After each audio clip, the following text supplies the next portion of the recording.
మీ జీవితంలో ఆర్థిక ఇబ్బందులు పడుతూ ఎదగలేకపోతున్నారా? వెంటనే ఈ వెబినార్ లో జాయిన్ అవ్వండి.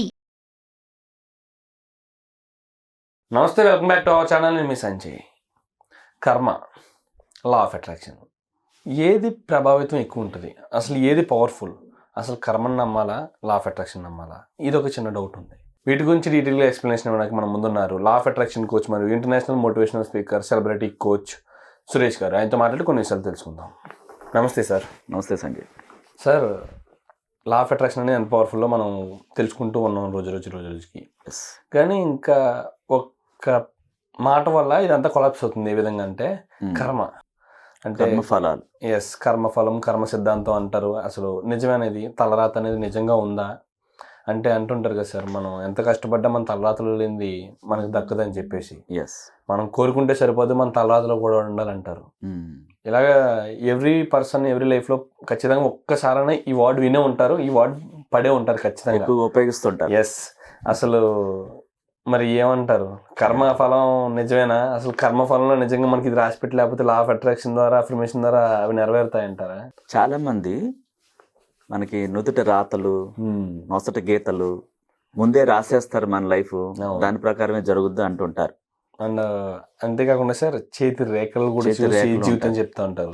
మీరు ఆలోచిస్తే ప్రపంచవ్యాప్తంగా అనేక చోట్ల కొంతమంది చేతులు ఉండవు. అవును, వాళ్ళు సైంటిస్టులుగా ఉన్నారు, గొప్ప గొప్ప వాళ్ళుగా ఉన్నారు. తర్వాత సైంటిస్టులు అనేవాళ్ళు ఈ కర్మఫలాలు ఇవి ఎవరు పాటించలేదు, తెలియదు అసలు వాళ్ళకి. వాళ్ళు ఎంతసేపు మనం ఎలా చేస్తే అలా తయారవుతాం, మనలోని ఆ శక్తి సామర్థ్యాలను బయటకు తీయటం. అంటే ఇక్కడ సబ్ కాన్షియస్ మనసుకి కర్మ ఇంతే అని నువ్వు చెప్తే దాని ప్రకారం అది ఒక సిస్టమ్కి మనం అప్డేట్ ఇవ్వడానికి ఒక కమాండ్ ఇస్తే అలా నిజం చేస్తుంది. అది ఆ భయం ఏం చేస్తుంది, దాన్ని నిజం చేస్తుంది. వాస్తవానికి కర్మ అంటే మీరు మీ ఉద్దేశంలో దాని అర్థం ఏమన్నా తెలుసా మీకు? అంటే గత జన్మలో చేసిన మన పాపాలే ఇప్పుడు మనం అనిపించే కర్మఫలం అని అంటూ ఉంటారు. అవును. గత జన్మలో మీరు పుట్టారని మీకు తెలుసా? ఎక్కడ పుట్టారో కూడా తెలియదు. అసలు మనం పుట్టామా, ఈ జీవి వేరే ఏ బాడీలో ఉందో తెలియదు. తెలియని దాన్ని, ఆ ఫియర్ని పెట్టుకుని దాన్ని మూఢ సిద్ధాంతం ప్రకారం చాలా మంది తెలియక అసలు వాస్తవానికి కర్మలు అలాంటివి ఏముండవు. ఈ జన్మలో ఇప్పుడు మీరు పుట్టిన తర్వాత చేసే వాటికే మీకు అన్వయించడం జరుగుతుంది. దాని ప్రకారం మీరు ఏమని చిన్నప్పటి నుంచి ఆ బ్లాక్స్ లోపల పెట్టేసుకుంటారు.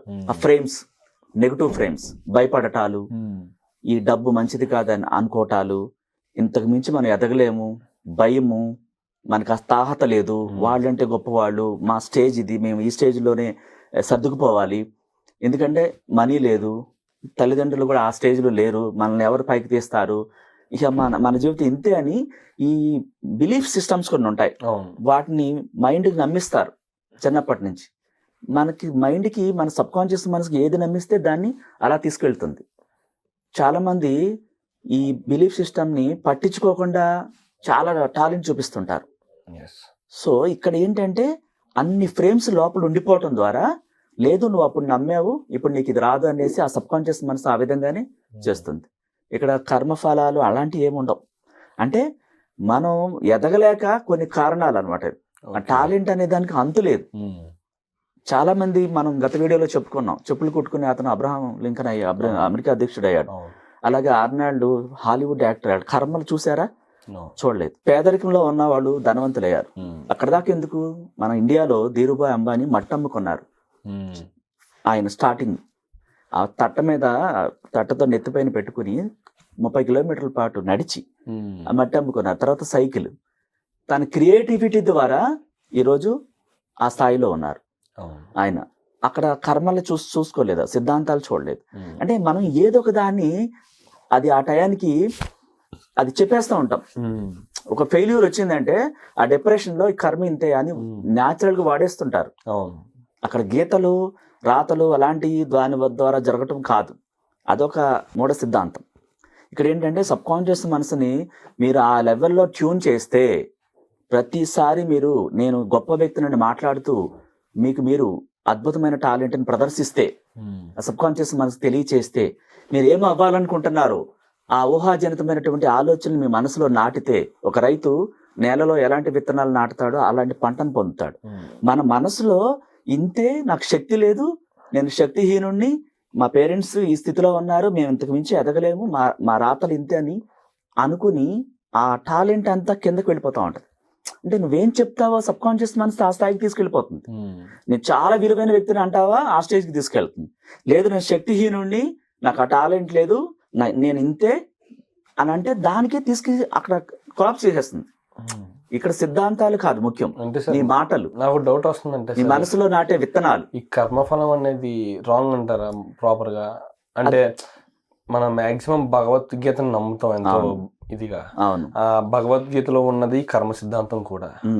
అలాంటి కర్మ సిద్ధాంతాన్ని రాంగ్ అనడానికి మీరు రాంగ్ రైట్ కాదు, మీరు ఏమని నాటాలని చెప్తున్నాను. మెయిన్ లో మీరు పాజిటివ్ గా నాటండి అంటున్నాను. ఆ కర్మల్ని అనుకూలంగా ఎందుకు నాటుకోకూడదు? మీరు వ్యతిరేకంగా నాటి జీవితాన్ని నాశనం చేసుకోవద్దు అంటున్నాను నేను. నేను చాలా బాగుంటాను, నేను ఒక కంపెనీ పెడతాను, రాజును అవుతాను, అందంగా ఉంటాను, ఆరోగ్యంగా ఉంటాను, అది కర్మఫలాలు పాజిటివ్ గా నాటండి అంటున్నాను. కొంతమంది అంటుంటారు ఏ విధంగా అంటే గత జన్మలో చేసుకున్న పాపమేమో అంటారు. కొంతమంది ఏనాడు పుణ్యం చేసుకున్నారా ఈ ప్రమాదాన్ని తప్పించుకోవడం కొంతమంది అంటారు. ఈ మాటలు మాట్లాడే మాటలే కర్మఫలాలు. మీరు అవి మీకు అనుకూలంగా ఎందుకు మలచకూడదు? అవి సబ్ కాన్షియస్ నమ్ముద్ది కదా, నమ్మి మీలోని ఆత్మ ఆ స్టేజ్కి తీసుకెళ్తుంది. ఉపయోగించకూడని భాష వాడుతుంటారు. ఆ భాష ఆ వ్యక్తి జీవితాన్ని నిర్ణయిస్తుంది. మరి అదే భగవద్గీతలో యద్భావం తద్భావం ఉంది కదా. మరి అది నిజమైనప్పుడు ఆ మాటలు ఎందుకు మాట్లాడుతున్నాము? నువ్వు దాన్నే పొందుతావు అనేసి రాయబడి ఉంది. అది పాజిటివ్ గా ఎందుకు పలకూడదు? మనం ప్రతిదాన్ని నెగిటివ్, చిన్న ఒక మచ్చని 70 mm స్క్రీన్ లో చూస్తాం మనం. మనకు అలవాటు అయిపోయింది. ఒక అపజయాన్ని బాధతో చూస్తాం, ఒక చిన్న విజయం వస్తే ఆనందపడతాం. మరి ఈ బాధ వచ్చినప్పుడు ఈ బ్యాలెన్స్డ్ గా ఉండటం రాదు మనకి. ఆ బ్యాలెన్స్డ్ చేసుకోవాలి, పాజిటివ్ గా మాట్లాడాలి. ఈ పాజిటివే కర్మఫలాలు. అది నెగిటివ్ గా మాట్లాడితే నెగిటివ్ కర్మఫలాల కింద క్రియేట్ అవుతుంది. అంతే. కొంతమంది తల్లిదండ్రులు కూడా సార్ పిల్లల విషయంలో చేస్తుంటారు ఈ తప్పులు. ఏ విధంగా అంటే వాళ్ళ స్కూల్ ఏజ్ లో కానీ కాలేజ్ ఏజ్ లో కానీ ఇద్దరు పిల్లలు ఉన్నారంటే ఒక పిల్లలు ఒక తను బాగా చదువుతారు, ఒక అబ్బాయి, ఒక అబ్బాయి బాగా చదవరు. అలాంటి సమయంలో ఏమంటారంటే అంతేరా నీ లైఫ్, నీ జీవితం అంతేరా, ఈ చూడు ఎలా చదువుకుని బాగుపడుతున్నాడు, నువ్వు నాశనం అవుతావు అంటే ఏ విధంగా అంటే వాళ్ళు బాగుపడాలని చెప్తా ఉంటారు. పిల్లలకి ఉపయోగించే భాష తెలియదు. ఉపయోగించే భాష, ఆ వాడుక భాషలో ఏముందంటే నెగిటివిటీని. అక్కడ పేరెంట్స్ తప్పు కూడా లేదు. ఎట్లా ఉంటది అంటే పక్కింటి వాడు కుర్రాడు బాగా చదువుతుంటాడు, ర్యాంక్ వస్తా ఉంటాడు, వీళ్ళు డిప్రెషన్కి వెళ్తుంటారు. ఎట్లాగా మా పిల్లవాడు కూడా అట్లా అవ్వాలని కోరిక ఉంటది. ఆ కోరికలో కోపంలో కొన్ని మాటలు ఉపయోగిస్తుంటారు, అవి అఫర్మేషన్స్ అవుతాయి అని వాళ్ళకి తెలియదు. అందుకని ఈ లా ఆఫ్ అట్రాక్షన్ తెలిస్తే అన్ని అనుకూలంగా మాట్లాడతారు, పాజిటివ్ మాట్లాడతారు. ఇప్పుడు ఒక వ్యక్తిని కుర్రవాడిని మనం తగ్గిచ్చేస్తూ ఉంటే మన మాటల ద్వారా అవి ఏమవుతాయి? ఆశీర్వాదాలు అవుతాయి. నువ్వు ఈసారి బెటర్ గా పాస్ అవుతావు అని చెప్పాలి. ఇంకా నీలో చాలా టాలెంట్ ఉంది, ఏం కాదు, ఈసారి నువ్వు చాలా ఎక్సలెంట్ గా డీల్ చేస్తావు, చదువుతావు, ర్యాంక్ తెచ్చుకుంటావు అని పాజిటివ్ గా మాట్లాడాలి. మరి మీకు ఆల్రెడీ గత వీడియోలో చెప్పాను నేను, థామస్ ఎడిసన్ మీకు తెలుసు కదా, కరెంట్ కనిపెట్టిన. మరి ఆ స్కూల్ నుంచే గంటేశారు అతను. మరి అలాంటి వ్యక్తి సైంటిస్ట్ అయ్యి ప్రపంచానికి వెలుగునిచ్చాడు. అంటే ఒకే టైప్ ఆఫ్ మైండ్ సెట్ అందరికీ ఉండదు. ఒకరు పాటలు బాగా పాడతారు, ఒకడు గేమ్స్ లో బాగా ఆడతారు, ఒకళ్ళు యాక్షన్ బాగా చేస్తారు. ఒక్కొక్క టాలెంట్ ఈ యాక్షన్ నువ్వు చేయంటే ఎట్లా? తనకి ఇష్టమైన రంగంలో వెళ్ళనివ్వాలి. ప్రెజర్ తో కూడుకున్నది లైఫ్ బాగోదు. ఫ్రీగా ఉండాలి, ఆశీర్వాదాలు ఉండాలి, తల్లిదండ్రులు ఎప్పుడు దీవించాలి. ఆ మాటలు నెగిటివ్ గా వెళ్ళి ఆ వ్యక్తిని కొలాప్స్ చేస్తున్నాయి. కానీ పాజిటివ్ గా దీవించి నువ్వు సూపర్ గా తయారవుతావు, నీ లైఫ్ సూపర్ గా ఉంటది అని బ్లెస్సింగ్స్ ఇవ్వండి. అప్పుడు తప్పకుండా ఆ ఫలాలు పాజిటివ్ గా మారుతాయి. Thank you very much sir. Most welcome.